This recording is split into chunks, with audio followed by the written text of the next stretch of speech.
Кудай кааласа бир чоң алым айткан. Бир досуң сенен узак болуп кетсе, сен көп кайгырба деген. Мүмкүн сенин баягы дуаң кабыл болсо керек. Я Алла, жаман достон сакта дегенчи. Ошо иши сен көп кыжалат боло бербедиң.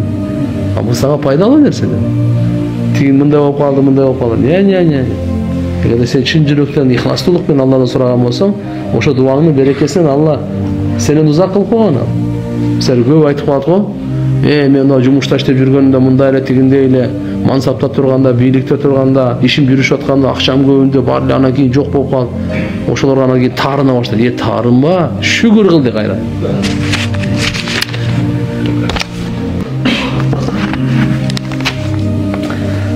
Assalamu alaikum, assalam. Кандай